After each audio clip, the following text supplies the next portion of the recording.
Bonjour à toutes et à tous, il est 15 h, merci de nous rejoindre sur Télé Djibouti dans cette nouvelle édition de la mi-journée. Les titres de l'actualité. Le président de la République a mis en garde les concitoyens face au non-respect des mesures barrières du confinement lors d'une déclaration faite ce matin au palais présidentiel. Également dans l'actualité de ce 15 h, lancement des opérations des distributions de la zakat de l'année 2019-2020. Dans l'actualité internationale, plus de 40 000 morts aux États-Unis depuis le début de l'épidémie du coronavirus. Voilà pour les sommaires. Merci si vous nous rejoignez sur Télé Djibouti. Nous entamons cette édition avec la déclaration du président Guelleh. Déclaration faite aujourd'hui, lundi 20 avril.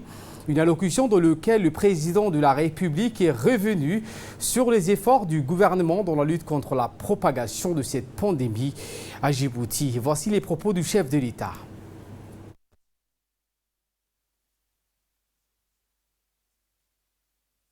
Bismillah ar-Rahman ar-Rahim. As-salatu was-salamu ala rasulih al-amin, Sayyidina wa Habibina Muhammadin sallallahu alayhi wa sallam. Mes chers compatriotes, au bout d'un mois d'épidémie, dans notre pays, près de 8144 tests effectués, 846 cas recensés,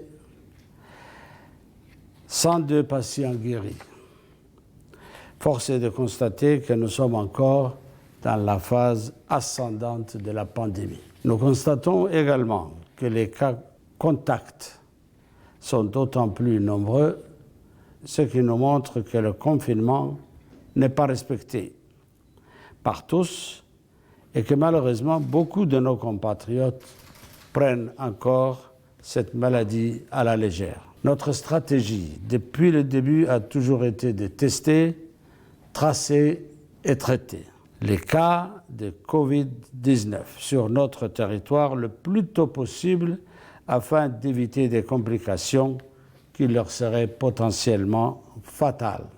Nous n'avons ménagé aucun effort dans ce sens. Le personnel soignant et les personnes en charge du dépistage travaillent sans relâche nuit et jour.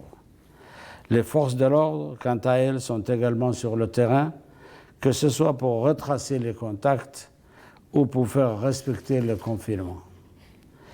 Nous avons plus de 700 personnes en traitement que nous avons jusqu'à présent réussi à garder en dehors des structures hospitalières, le plus couramment utilisées par les patients non-Covid. Face à la multiplication des cas, nous rendons de nouveaux sites opérationnels. Cependant, si la progression continue à ce rythme, nous allons bientôt arriver à un stade où nous pourrions arriver à saturation. Malgré tout, certains d'entre vous semblent ne pas prendre en compte tous ces efforts, ni le travail de nos concitoyens qui n'ont, pour certains d'entre eux, eu aucun répit depuis plus d'un mois. Vous continuez à circuler, à ne pas observer les distances minimum, à ne pas vous isoler et à propager la maladie. La deuxième partie de la déclaration du chef de l'État, le président Guelleh, donc, a appelé les concitoyens djiboutiens à respecter les règles et mesures barrières. Écoutons le chef de l'État. Pour l'instant, grâce à Dieu, nous n'avons pas un nombre de décès important. Et c'est ce que nous voulons éviter le plus possible. Néanmoins, si les comportements ne changent pas, à quoi bon?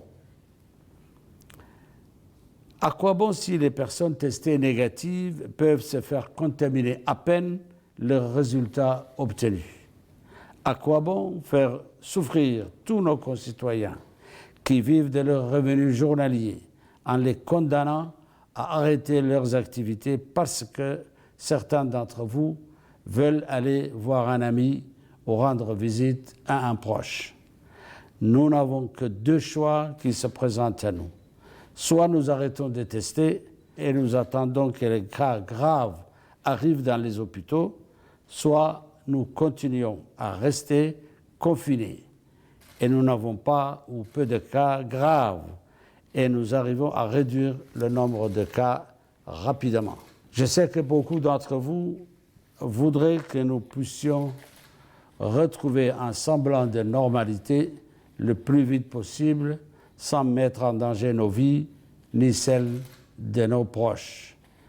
Mais si le comportement ne change toujours pas, je prendrai des mesures encore plus contraignantes. Et cela pourrait aller jusqu'à l'instauration d'un couvre-feu, qui serait alors la seule solution pour anéantir la propagation du virus. Je vous le dis avec gravité, la progression des nouveaux cas semble préoccupante et nous oblige de relever le niveau de la riposte. Donc, il vous appartient de faire partie de la solution et non du problème. Mes chers compatriotes, je vous le dis et vous le répète, la seule et unique solution de cette pandémie mondiale demeure à ce jour le strict respect du confinement. Vive la République de Djibouti. Assalamu alaikum wa rahmatullah.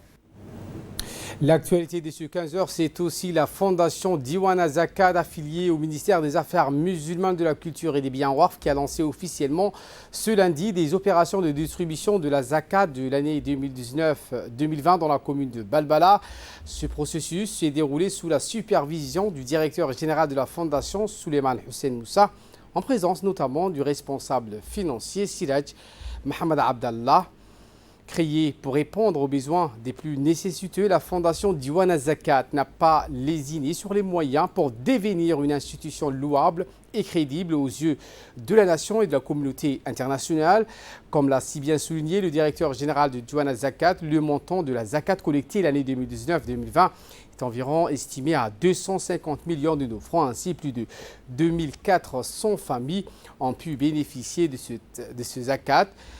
Les distributions ont été effectuées en collaboration avec le ministère de l'Éducation nationale et de la formation professionnelle dans les écoles primaires situées à Balbala 3, Balbala 7, en plus de Balbala 10, tandis que le nombre des bénéficiaires cette année dans la commune de Balbala a atteint plus de 836 familles, parmi lesquelles les familles pauvres, les personnes âgées et les handicapés, en plus des femmes sans conjoint. Les bénéficiaires des familles donc, ont exprimé leur remerciement à l'égard de Diwana Zakat, en particulier les pauvres, les personnes âgées et les personnes ayant des besoins spéciaux. Écoutons à présent le directeur général de Diwana Zakat, M. Souleymane Hussein Moussa. Ce matin, nous avons commencé la distribution de collecte des Zakat 2019-2020. La collecte des Zakat de cette année, c'était la meilleure année au niveau de production, c'est-à-dire les produits des Zakat de cette année, c'était la meilleure année. Comme vous connaissez, le monde traverse actuellement la crise sanitaire et économique de coronavirus et il y a une forte demande et besoin pour les classes les plus démunies. Et nous avons pris l'initiative de épauler ces bénéficiaires, ces gens, les familles pauvres, donc pour épauler ces gens en respectant les consignes, les ordres du ministère de la Santé. Nous avons départagé les bénéficiaires en 3 groupes. Le premier groupe se trouve ce matin ici à Balbala, école Balbala 7. Le deuxième groupe se trouve au centre de Balbala 10 national et à la gendarmerie nationale, et tous ceux qui ont participé à la réussite de cette journée. En nouvelle du monde cette fois, plus de 40 000 morts aux États-Unis depuis le début de l'épidémie du Covid-19. Les États-Unis ont franchi hier le seuil de 40 000 morts du nouveau coronavirus. Selon le comptage de l'université Johns Hopkins, la barre des 30 000 décès avait été franchie 3 jours plus tôt. Les centres de prévention et de lutte contre les maladies, une agence gouvernementale, dénombrait lors de la dernière mise à jour de leur bilan 37 200 morts. Le bilan de décès enregistré aux États-Unis a été alourdi ces derniers jours par la prise en compte par certaines localités des morts probablement liées au Covid-19 mais qui n'avaient pas été initialement comptabilisées comme telles. La première puissance mondiale recense par ailleurs plus de 750 000 cas officiellement déclarés selon toujours l'université qui actualise ces données en continu. Eh bien, les CDC ont comptabilisé plus de 720 000 cas déclarés positifs. Le Canada endeuillé par la pire tuerie de masse de son histoire. Le Canada endeuillé par cette tuerie. Un homme armé a tué au moins 16 personnes, parmi lesquelles une policière, pour une raison encore inconnue dans la nuit de ce week-end, lors de la pire tuerie de ce genre qu'ait connu le Canada. Un prothésiste dentaire, selon les médias, l'homme de 51 ans a été tué dimanche en fin de matinée à l'issue d'une vaste chasse à l'homme d'une douzaine d'heures dans toute la province de l'Est du Canada. Lors de sa cavale meurtrière, Gabriel Wortman a notamment circulé au volant d'une voiture semblable à celle de la police portant au moins une partie d'un uniforme de policier. Il a sémé la mort à plusieurs endroits dans des circonstances et pour une raison encore mystérieuse qui ont choqué le pays. Les fusillades de masse sont rares au Canada, contrairement aux voisins américains. Voilà pour l'essentiel de ce 15h. Merci à vous de nous avoir suivis et très bon suivi des programmes sur Télé Djibouti.